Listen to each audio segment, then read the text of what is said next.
Hey class, this is Katrina Berg, and this is your week 5 highlight summary of the chapters that you'll be reading this week. So for chapter 15, we're talking about organizational structure. A basic definition of organizational structure really is the way in which tasks are formally divided, grouped, and coordinated. There's 6 elements to an organizational structure: work specialization, which talks about division of labor; compartmentalization, which is the basis by which jobs are grouped; chain of command, which is line of authority; span of control, the number and levels of control by management; centralization, which is a central point of command for decision making; decentralization, which is the opposite of centralization. Decentralization is which management decisions are pushed downward to the front lines. When we talk about bureaucracy, we're talking about a highly routine organization where there are formalized rules and regulations, there's a centralized authority in place, and there's a chain of command. When we look at a matrix organization, we're looking at dual lines of authority. We're looking at combining functional and product departments. And examples of a matrix organization might be the aerospace industry or marketing industry. One of the questions that comes up in your books is, why do managers want to create a boundaryless organization? Your book talks about GE and Jack Welch. HP is another example of a boundaryless organization. It eliminates chain of command. There's a limitless span of control. You have empowered teams. So there is a desire in certain organizations to move towards this. Again, it is something that is a work in progress and something to be thought about. There's more in your books about this, but I just wanted you to be aware of the concept. Moving on to the last part of chapter 15, we look at behavioral implications of different organizational designs. I've just gone through a couple different examples.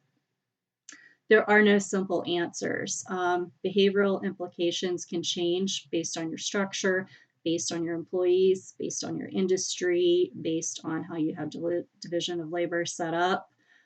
Your book, again, gives you more information on that. But when we're looking at behavioral implications of different organizational designs, there's not a simple answer. Moving on to chapter 17, human resources. Human resources plays a large role in organizations, and when we're looking at hiring, placing the right candidate in the right position, we need to look at how this process happens. The initial selection method is talked about in page 500. It goes through each of these. It's Exhibit 17.1, gives you a great overview. The initial selection, we're looking at application forms, we're looking at background checks. Then there's substantive selection methods, which talks about the written test, performance test, and interviews. And then the third, contingent selection, where you can look at such things as drug tests and, again, background checks. So just to be aware of that process. There are 4 types of training that can happen: basic literacy, technical skills, interpersonal skills, and problem solving. An additional 2 that are important for today include ethics as well as civility. We're looking at such things as bullying, which is something that's being more and more addressed today. Formal and non-formal training methods, pretty self-explanatory. Formal is planned, whereas informal is unplanned. It may happen on the fly.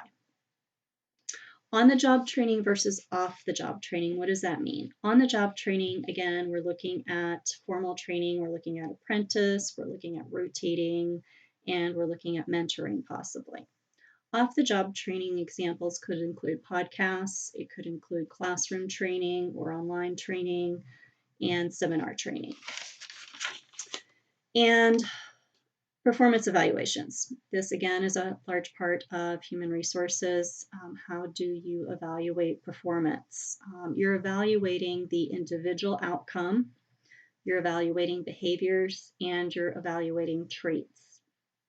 The methods by which you can evaluate include written essay, critical incidences, graphics ratings, behavior rating scales, and forced comparison. So there's a lot going on with this. Again, look in your chapter for more details. I'm just providing some highlights. Leadership.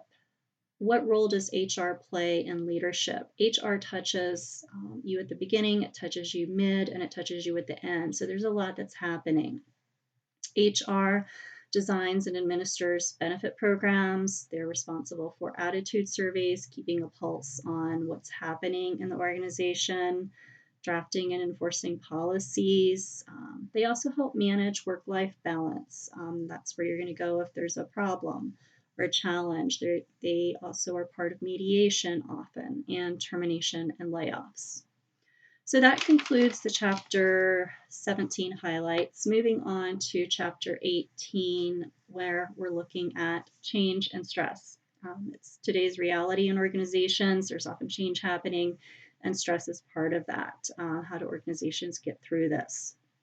The forces of change today, from a broad overview, include the nature of the workforce. There are different generations in the workforce today, each have different values, and they all need to work together to accomplish the organizational goal and mission. Technology continues to change today. There are economic shocks that take place. There's competition. There's social trends that are happening. And of course, world politics impact us today as well. Plan change, we're looking at it being intentional and goal outlined. Unplanned change, it just happens, and you have to adapt and change and move forward. When we talk about change, we also need to address resistance to change. There can be organizational resistance and there can be individual resistance. When we're looking at individual resistance, some of the sources behind that could include habits, securities, economics, fear of change, and also just information and how that's managed within the change. Organizational resistance to change can include structural issues, limited focus group, inertia, time, and expertise. There can be threats to those, and also threats to power relationships. When we talk about change, we're talking about organizational culture. Let's talk about the culture side of thing. How do you create a culture that can better adapt to change? You can look at stimulating an innovative culture. Innovation by itself, of course, means the ability to be creative, the ability to change, to adapt, and then also a learning organization. If you're creating a culture where learning and change are part of the everyday, it becomes much easier to address a change as you move forward, planned or unplanned. Transitioning to stress, let's talk about potential sources of stress. Again, this is a broad strokes overview. You're looking at environmental stress, you're looking at organizational stress, and of course, personal stress. Consequences of stress are physiological, psychological, and of course, behavioral symptoms that will manifest.